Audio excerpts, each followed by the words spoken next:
How's it going, folks? Welcome back to the channel. So the dust has settled on Wednesday night's defeat against RB Leipzig, and we move on to the SPFL again this weekend as Celtic take on St Johnstone on Saturday at 12:30. In this video, I'm going to be looking ahead to that game, giving my predictions on the lineup, the scoreline, and the goal scorers, as well as looking at the Callum McGregor injury as well. So we'll start with that Callum McGregor injury. So he got injured in the RB Leipzig game. He went off injured with a knee injury after the game and said that it would be a significant injury, but he would wait and see.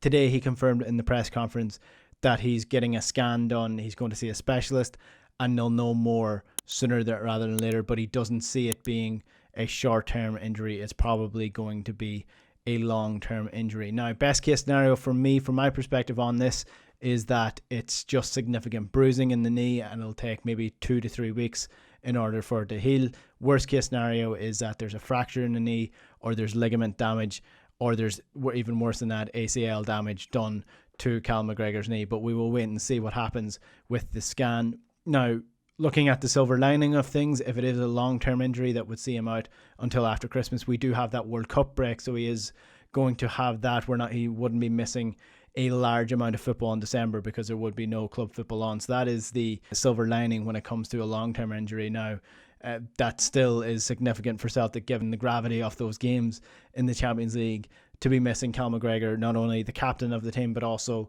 a really, really good midfielder and key to Celtic's game plan, is a significant thing to happen this season. And with the injuries to Starfelt, Carter Vickers, and beyond that, it's not ideal. It's not coming at the best of times for Celtic, so it's going to be difficult to fill the position of Cal McGregor in the team.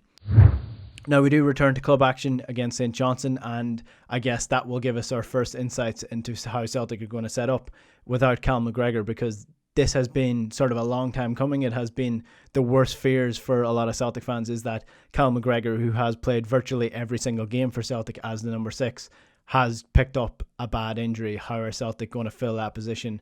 Who's going to take his place?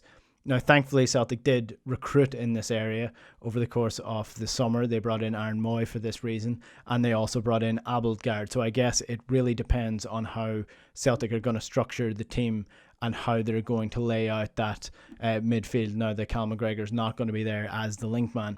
We'll start from the back in the predictions for the lineup for the St Johnstone game.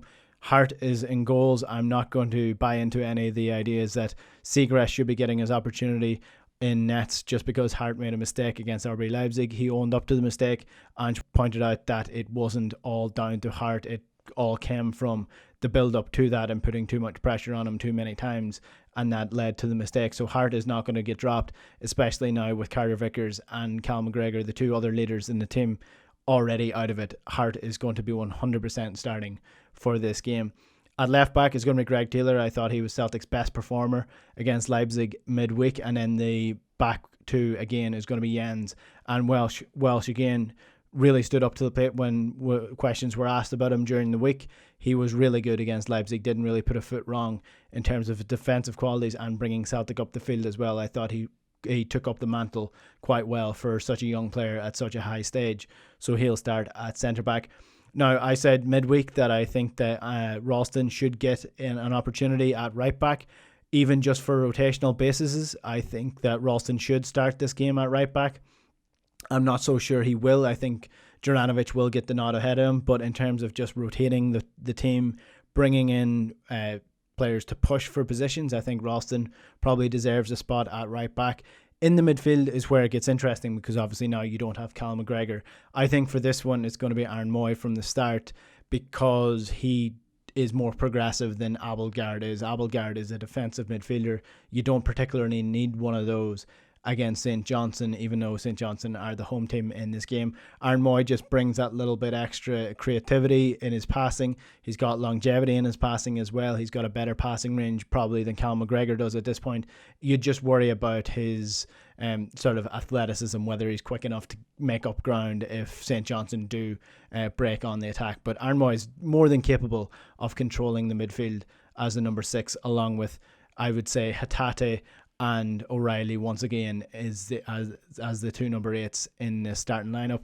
Then up front, I think Kyogo's going to get the nod again, along with Jota and probably Abada coming in for Maeda. I'm not sure if Abada is free for this game. He was missing from the game during the week, but he should be available and ready for this game. So that's the starting lineup that I'm going to go with for this St. Johnstone game. In terms of the result, I think it's going to be a difficult one again for Celtic to bounce back from that midweek game, and as well as that, keep an eye on the midweek game coming up at Celtic Park next week. So it's very much nestled in the middle of two very crucial games for Celtic. So it is difficult to sort of balance the two. I do think Celtic are good enough and should be good enough to beat this St. Johnstone side, though, because even if Celtic are playing out of form, I still think they have the strength in depth, the strength in the starting lineup. The system is built to beat teams like St. Johnstone, and I think Celtic will get over the line in this one. I think it's going to be tight though, but I think they're going to put at least 2 past St. Johnstone this week, and it's going to end 2-0. In terms of the goal scorers, it's frustrating watching Celtic in midweek because it's almost a question of how are Celtic going to get goals here rather than who's going to score the goals, which has been the case in the SPFL.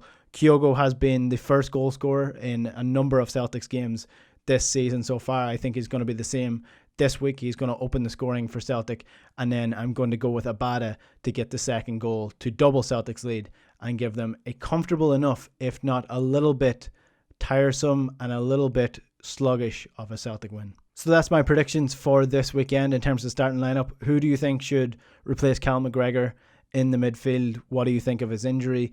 What do you think of the league going forward? Are you a little bit deflated from the week? Because I am a little bit as well. Let me know in the comments below, and if you haven't already, subscribe to the channel and you'll get notified every time one of these videos go live. We will be here with the Huddle breakdown on Tuesday next week ahead of that RB Leipzig game in the Champions League. But until then, we'll chat to you later. Good luck.